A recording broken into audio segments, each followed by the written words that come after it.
É interessante pensar sobre como essas eleições agora seriam diferentes se o Brasil fosse um país federalista, porque quando você olha o perfil dos governadores e a distribuição do PIB, você consegue uns resultados interessantes, e se a gente tivesse isso, a gente também teria um país muito mais pacífico.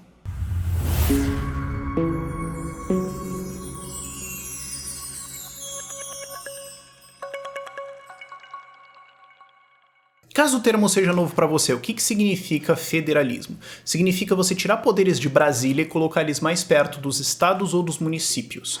E boa parte dos países mais desenvolvidos opera nessa forma. Claro, vários deles são menores, tipo, você tem Estônia que não tem nem a figura de um governo estadual, porque o negócio é tipo do tamanho do Sergipe.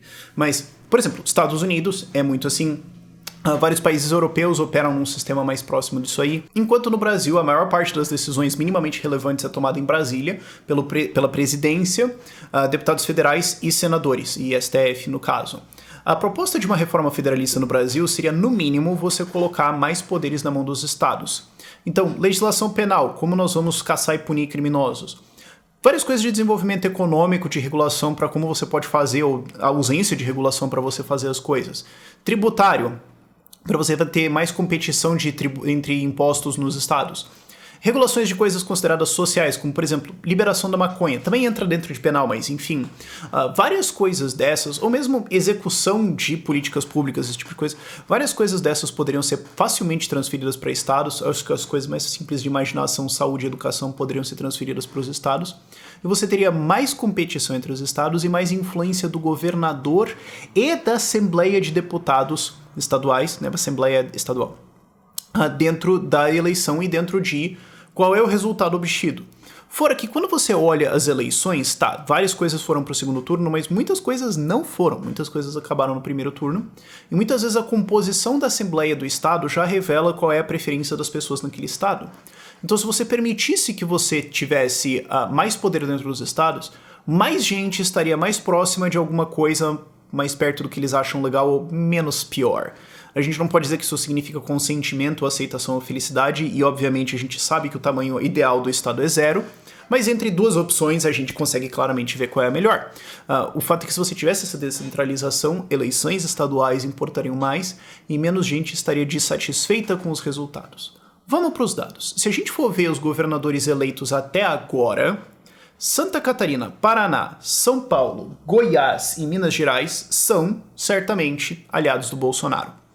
Então, se o Bolsonaro perder, se a gente tivesse um estado federalista, se a gente tivesse um país federalista, esses estados ainda poderiam ter governos mais alinhados com os ideais de o que você pode largamente falar que é o governo Bolsonaro. São ideais mais conservadores, maior liberdade de mercado, reformas, etc. Então, mesmo que o Lula fosse colocado no poder, as coisas de educação não estariam na mão dele, as coisas de saúde, segurança, penal não estariam na mão dele. Você teria muito mais coisas de comércio internacional, parte de tributação e algumas outras coisas, mas o que é ensinado para os seus filhos? Não tem presidência nisso. É governador ou assembleia estadual. Ou mesmo impacto econômico. Se a gente somar esses estados... E assim, você pode falar, mas Rio de Janeiro, o Cláudio Castro meio que foi eleito porque ele não era o Freixo e tudo mais, ele é visto como um pouco mais de direita. O Cláudio Castro é um criminoso comum em uma contagem regressiva de para quando ele vai estar na cadeia. Ele vai se vender para qualquer lado que seja mais conveniente para ele. Eu não considero ele como uma pessoa como ideias, eu considero ele um fugitivo da justiça, ok? Vamos deixar isso muito claro. E você pode falar, o Rio Grande do Sul, pode ter o Onyx, pode ter o Leite, e o Leite ele não é de esquerda, mas bem que muita gente vai falar que ele é de esquerda sim. No mínimo eu diria que o Leite seria uma conversa complicada com o Lula, o Onyx obviamente seria Bolsonaro. Mas só nesses estados aqui, que é o que já tá prego batido com a ponta virada, basicamente, né? Embora Santa Catarina tenha um segundo turno, mas convenhamos, e São Paulo convenhamos. Você tem 54,1% do PIB concentrado nesses estados. Então, mesmo se o Lula fosse eleito, a maior parte da capacidade produtiva do Brasil não estaria afetada tão diretamente por ele. Claro, ainda teriam algumas coisas que ele poderia fazer, mas você teria muito mais possibilidades dos governos estaduais defenderem isso. Agora, o que é interessante também ver é quais os governadores que o Lula tem. Se você for ver, é Rio Grande do Norte, Ceará e Piauí, que somados dá 3,9% do PIB. Aí você pode falar, não, mas tem alguns do PSB e tudo mais. Não é submissão incondicional, vai ter que ter conversa e negociação. Não são dele. Especialmente porque o PSB no Nordeste tem uma independência muito maior. É uma conversa diferenciada. E depois já tem vários outros governadores que são de centro que certamente estarão à venda por preços variados. Então o Lula pode comprar isso. Mas eu tô dizendo assim, controle, dá pra confiar, vem de graça. 3,9% do PIB. Se ele ganhar a Bahia e o Sergipe, isso vai para 8,5% do PIB, contra 54% que votou governadores alinhados com o Bolsonaro. Então, não tem... Olha a disparidade. O que, inclusive, também, parênteses, é um negócio que eu acho que dá esperança para o Brasil, porque assim, você pode estar preocupado com, o Lula pode ganhar, a esquerda crescendo... O Lula não é um movimento gigantesco de esquerda. Eu já falei isso sobre o parlamento, né? Sobre os deputados federais e senadores. No Senado, o Lula tomou um pau histórico, e na Câmara dos Deputados, quando você conta os outros partidos de esquerda, né? PSB, PDT, etc., conta o saldo deles, o Lula ganhou entre 1 a 5 deputados federais, o que, dado que você tá ganhando a presidência, você mudar... Porque 2018 foi um spunk pra esquerda. Perderam o deputado a torto e direito. Então, do spunk que você veio para agora ganhar possivelmente as eleições, você consegue adicionar 5 deputados federais, talvez menos, dependendo da conta, 1 ou 2? Sério? Patético. Então eu tô dizendo assim, não é um movimento de um movimento político, um movimento de uma pessoa. E quando você olha isso refletido nos governadores, o que o cara conseguiu em termos de PIB? O que o cara conseguiu em termos de... Porque assim, cara, com todo respeito, Piauí, Ceará e Rio Grande do Norte, sabe? Você não... Eu não tô dizendo assim da população dos estados, tô dizendo assim, não é um ataque a quem mora nesses estados. Vamos separar as coisas. Tô dizendo, você conseguir 3 estados pequenos desse e o Ceará é um pouco maior, ok. Mas você não consegue mais do que isso, não? Você não tem outros nomes, não tem outras lideranças? Por que você tem que esconder o nome atrás de outro, ter palanque com outro cara ali e tudo mais? Não é uma organização de controle, não é uma estrutura de poder grande, disseminada. É um cara que tem uma imagem no recall. Quando ele cair, porque é uma questão de tempo... O que sobra no lugar disso aí? Isso que a gente está fazendo um hipotético baseado em se o sistema fosse diferente e olhando os resultados de hoje. Obviamente eles não seriam os mesmos resultados. Obviamente os candidatos a governador seriam diferentes. Várias pessoas que concorreram a Senado poderiam escolher concorrer a governador, porque o governador teria mais influência. Várias pessoas que concorreram a deputado federal talvez escolheriam isso. As plataformas, as ideias articuladas seriam completamente diferentes. Hoje o debate do governador é uma nulidade. Eu não tô falando da nulidade que foi o Onyx falando que ele ia ter uma alternativa muito melhor do que o Leite, que é muito melhor porque sim confia no pai. Não tô dizendo isso. Tô dizendo assim, não tem debate de ideias, não tem articulação, não tem nada. Articulação assim de argumentos e tudo mais. É Bolso ou Lula ou algumas coisas pequenas. Você, na verdade, nem tem muitas ideias para debater em primeiro lugar. Isso para não falar da absoluta nulidade, que é o debate de deputado estadual. Porque deputado estadual faz muito pouca coisa. É um negócio bizarro. Então, assim, você talvez nessa altura nem lembra pra quem você votou pra estadual. Vamos ser sinceros, você tá no canal de política. Agora pensa no eleitor mediano. Isso é uma coisa que o George Carlin falava, inclusive, comediante. Ele falava, cara, pensa no eleitor mediano. Não é a faca exatamente mais afiada da gaveta, né? Pois é. Então, se é o mediano, por definição, metade tá abaixo. Daí você pensava, meu Deus do céu. Então, agora... Quando você aplica isso a uma assembleia que, convenhamos, beira a irrelevância, que é estadual, em alguns estados tá, tipo São Paulo, Rio, ok. Agora, na maior parte dos estados é uma câmara de carimbo do governador. A galera caga pra isso completamente. Isso empobrece um monte de coisas no debate. Não tô dizendo que a gente teria um debate rico, pujante, numa democracia e tudo mais. Não, ainda seria estado e ia ser uma porcaria. Eu só tô dizendo, você sairia de uma situação que é uma nota 1 de 10 pra uma nota assim 3,5, 4. É claramente uma melhora, eu acho que a gente consegue concordar nisso, sabe? Pessoas se importariam mais com isso, esses cargos importariam mais, essas discussões seriam melhores e a gente teria um resultado diferente nas eleições. O que eu quero argumentar também, como eu falei na abertura do vídeo, levaria a uma sociedade mais pacífica. Porque hoje, muita gente de estados que votam de uma certa forma desenvolve ódio, raiva e frustração de pessoas de outros estados que votam de uma outra forma. Por quê? Porque agora o que você votou pode mandar na minha vida e eu não gosto disso. E qualquer ser humano concordaria com isso. Sabe, isso é uma coisa básica de libertarianismo. Outro ser humano não tem o direito de mandar na sua vida sem a sua vontade ou consentimento. Você não concordou com isso. Então, quando você tá em um grupo de pessoas com uma certa ideia e um outro grupo de pessoas vota diferente, é óbvio que você vai se sentir agredido. É óbvio que você vai se sentir atacado. É óbvio que isso vai levar a sentimentos ruins, isso vai levar a tensão. Isso não é bom.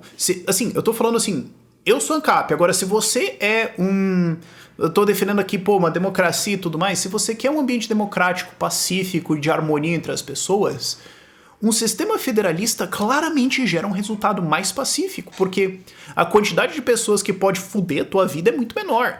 Ou a quantidade de pessoas distantes que não entendem nada do seu contexto, mas ainda assim vão ter poder na sua vida, é muito menor.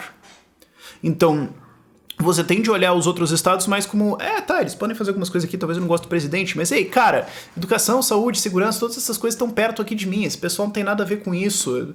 Por que eu vou desenvolver algum sentimento ruim em relação a eles? Sabe, talvez por causa das eleições presidenciais eu tenha algum motivo, mas claramente é muito menor. Então você gera tensão na sociedade, ou mesmo a escrotice que está sendo o debate atual, muito menor. Você tem muito mais paz dentro dessa convivência humana. Como é que isso não seria desejável? A outra coisa que você também teria seria competição de políticas públicas, competição de o que funciona melhor, ou de o que nós vamos focar em tentar atrair para cá. Porque, por exemplo, se você tem a economia de estados no Nordeste, isso vai ter uma superfície, uma potencialidade diferente do Amapá ou de Roraima. Se os dois estão num sistema muito centralizado como hoje, eles têm que esperar que Brasília pare para se importar, que os deputados em Brasília parem para se importar, para desenvolver alguma coisa que de alguma forma favorece ou desenvolve essas regiões. Por que eles fariam isso? Largamente, a maior parte das pessoas que está dentro daquela Câmara não vem desses lugares. Por que eles deveriam se importar? Então, e se eles forem fazer alguma coisa, a maior parte deles desconhece completamente qual é a realidade daquele lugar. Qual é a probabilidade deles fazerem alguma coisa útil ou que de alguma forma, na verdade, não tem um jabuti para ajudar eles? Ou negociar isso de alguma forma. Quando você coloca isso mais perto do local, você vai priorizar o que faz mais sentido lá, o que tem mais demanda lá, o que está mais alinhado com o potencial daquele lugar. Então você tem não só competição, mas você também tem a especialização. Essa especialização geralmente tem hoje que esperar a Brasília, a Câmara dos Deputados ou o Senado, a presidência, e os estados estariam livres para tentar isso. Como é que isso ajudaria estados pequenos do Nordeste? Eles poderiam muito mais focar em, cara, vamos lá, o que a gente tem para fazer aqui? Toca, vai, vamos tentando liberar isso, vamos tentando atrair investimento para isso, vamos fazer alguma regulação ou a ausência dela preferencialmente, que atraia mais coisas que tem a ver com aqui. Isso não ajudaria a acelerar o desenvolvimento do Nordeste? E algumas pessoas falam, não, mas é porque tem um subsídio cruzado, o Sul e o Sudeste subsidiam o Nordeste. Cara, se você entende um pouco de política e gestão pública, você sabe que isso não é verdade. Sul e Sudeste subsidiam a classe política do Nordeste. E subsidiam várias coisas que são desviadas, mas a quantidade de dinheiro que sai de Sul e Sudeste e vai de fato para o uso e benefício da população pobre do Nordeste é mínima. Sim, os estados do Sul e Sudeste ajudam a subsidiar gastos de estados como estados do Nordeste. E daí vai tudo pro Tribunal de Justiça, ou Tribunal de Contas do Estado, ou a Assembleia do Estado, ou um monte de obra parada que nunca vai gerar nenhum benefício para ninguém. Embora esse dinheiro seja fisicamente alinhado, seja fisicamente direcionado para o orçamento daquele estado, quase nada dele chega de fato na mão da população. Essa é a distinção que eu quero fazer. Então, se a gente troca esse sistema, mesmo sem esse subsídio cruzado, primeiro que esses bandos de parasita iam se ferrar, o que toque um pequeno violino, eu tô um pouco me fudendo, mas você teria o incentivo dessas pessoas, então, irem atrás de alguma forma de desenvolver a economia desse lugar. Qual dos dois tem o maior potencial de enriquecer significativamente essas pessoas em, 20 anos? Continuar com subsídios financeiros gigantescos para uma classe política que não tem que fazer nada, ou deixar isso na mão da população e vamos tentar, ou mais perto de lá, e vamos tentar desenvolver alguma coisa local? Eu acho que pra mim é uma coisa relativamente simples. Fora que existem várias coisas que também subsidiam estados do Sul e Sudeste, sim. Existem várias políticas que ajudam a indústria paulista ou que retêm de maneira geral o desenvolvimento mais pro Sul e prejudicam outras regiões. Ou puramente o peso legislativo dos estados. E isso que São Paulo é subrepresentado. São Paulo intencionalmente tem menos deputados federais do que deveria. Imagina se tivesse. Como é que o Nordeste ia ficar esquecido? Não que eu estou dizendo que o resultado atual está certo. Eu sou a favor de fato, corrigir. Eu só estou dizendo, no sistema atual, quais são os incentivos? Isso é bom? E por último, mas não menos importante, isso aumenta a possibilidade e a facilidade de refúgios. Porque hoje, se você tá no Brasil e a galera elege a esquerda e você fala, eu não quero isso, você faz o quê? Você liga lá pra gente na 7 e a gente ajuda você a sair do Brasil. Tá. Só que você vai ter que pagar a consultoria, mais todo o negócio pra sair e tal, e muda a tua vida inteira pra um país que fala uma língua diferente, a não ser que você vá pra Portugal, alguma coisa assim. Vai ter que levar toda a tua família pra um lugar distante ou ficar longe dela. Existem inconveniências. Agora, qual que é a inconveniência entre você se mudar da Paraíba pro Rio Grande do Norte? Ou do Piauí pro Maranhão? Ou do Paraná, do interior do Paraná pro interior de São Paulo? Não que eu acho que eles vão votar muito diferente, mas... sei lá, Minas pra Bahia. Qual é a dificuldade da Bahia pra Minas? Certo? Especialmente pensando no interior, tipo, você pode ter um governo de esquerda, pesadamente de esquerda na Bahia, enquanto você tem o Zema em Minas Gerais. Isso é uma fronteira, lembrem isso. Então, se você tá no interior da Bahia pra você trocar pro interior de Minas Gerais, qual é o grande choque cultural ou econômico nesse processo? Ou mais, se um estado está acertando economicamente e o outro não está, como pode muito bem acontecer no caso da Bahia, isso vira um refúgio econômico para as pessoas. As pessoas podem sair do interior empobrecido e esquecido da Bahia para ir para um norte de Minas que esteja se desenvolvendo dentro de um governo Zema. É muito mais fácil para as pessoas. Isso cria refúgios, isso cria alternativas caso erros aconteçam. Do jeito que o Brasil é hoje, se o presidente errar, vai todo mundo pra vala junto e acabou. É por isso que eu falo que a reforma mais importante do Brasil não é tributária, administrativa, não. É federalista. A gente precisa retirar poderes de Brasília e colocar isso mais nos estados e nos municípios, por causa de todos os motivos que eu coloquei aqui, e isso vai ser uma pauta pra gente discutir nesses próximos anos aqui. E pra gente também pensar ao longo dessas eleições. Cara, isso aqui podia ser diferente, né? Podia estar muito mais preocupado com o segundo turno de governador, com o de presidente. Eu poderia ter pensado muito mais em estaduais, ou ter candidatos melhores a estadual. Várias pessoas que foram candidatos federais poderiam ter um incentivo melhor para ficar como estadual, porque aqui eles podem fazer mais coisa e ter mais agência e impacto. A história poderia ser diferente. Então é sempre bom você ter essas alternativas na cabeça para ficar pensando. Dói, claro, você pensar na alternativa que poderia ser melhor, mas vai fazer o quê? Por esse vídeo é isso. Tchau, tchau.